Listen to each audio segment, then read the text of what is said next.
তোমাদের সাথে তো আগে শেয়ার করেছি যে গায়ে হলুদের যেসব রিচুয়াল আছে, কিন্তু অনেক কিছুই আবার শেয়ার করতে পারিনি, কারণ ক্যামেরাটা এমনভাবে ধরা হয়ে গেছিলো যে সব কিছু শেয়ার করতে পারিনি। তো হ্যালো ফ্রেন্ডস, কেমন আছো তোমরা সবাই? আশা করি সবাই খুব খুব খুব ভালো আছো, আর আমি কিন্তু অনেক ভালো আছি।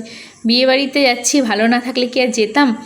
তো আমি কিন্তু রেডি হয়ে গেছি, আর এখন আমরা যাব বিয়েবাড়িতে। আমাদের অনেকটা লেট হয়ে গেছিলো বিয়েবাড়িতে ঢুকতে ঢুকতে, কারণ আমরা যখন রেডি হয়ে এসেছিলাম না, মানে রেডি হতে যখন বাড়িতে এসেছিলাম তখন না প্রচুর বৃষ্টি নেমেছিল। তো এই জন্য না রেডি হয়ে ওই বাড়িতে যেতে পারছি না কিছু, এই জন্য না লেট হয়ে গেছিলো বেরোতে। আর এখানে সব শালিরা মিলে এখানে দাদাকে গেট ধরেছে, আর এরাও তো সেরকম মানে 1 টাকা 2 টাকা যত ধরনের খুচরো পয়সা আছে সবই এইগুলোই ঠেকাচ্ছে ওদেরকে। তো ওরাও মানে রেগে যাচ্ছে। সত্যি ভালো লাগে সবসময় যদি 10 টাকার কয়েন 1 টাকার কয়েন এইভাবে দেয়। তো এখানে সবাই সত্যি খুব মজা হচ্ছিল যে ওরা চাচ্ছে এরা দিচ্ছে না, এইভাবে মজা হচ্ছিল। কিন্তু বৃষ্টিটা হয় না, সত্যি সব কিছুই নষ্ট করে দিল। এরকমভাবে যদি বৃষ্টি হয় বিয়ে বাড়িতে তো ভালো লাগে।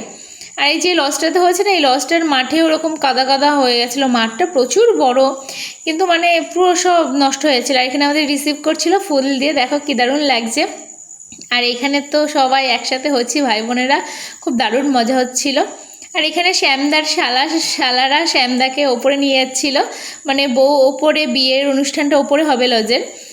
আর শ্যামদা কিন্তু খুব লজ্জাও পাচ্ছিল ওখানে। আর আমরা এখানে গিয়ে একটু আমপানা খেয়ে নিয়েছিলাম, পকোড়া খেয়ে নিয়েছিলাম।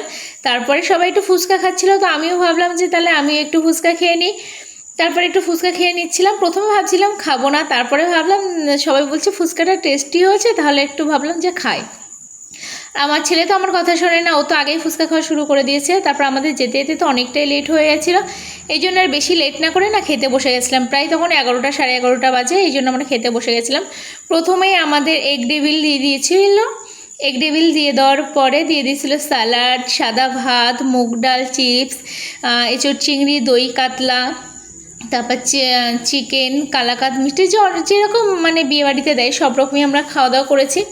খাওয়া দাওয়ার করার পরে আমি একটু আইসক্রিম খাচ্ছিলাম, আর আমার ছেলে কিন্তু অলরেডি 2টো আইসক্রিম খাওয়া হয়ে গেছে।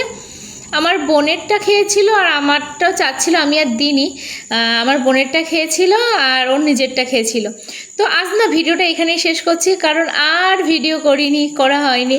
তো ফ্রেন্ডস, ভিডিওটা ভালো লাগলে প্লিজ লাইক কমেন্ট শেয়ার করো, আর যারা এখনও সাবস্ক্রাইব করেনি প্লিজ সাবস্ক্রাইব করে দিও। আর তোমরা এইভাবেই আমার পাশে থাকো, এইভাবে আমাকে সাপোর্ট করো, তাহলে আমারও ভিডিও করতে ভালো লাগবে, কারণ আমি অনেক ভিডিও করতে ভালোবাসি। তো সেই ভালোবাসাটুকু যাতে তোমরা দাও সেটুকুই চাইবো তোমাদের কাছে। তো টাটা সবাই।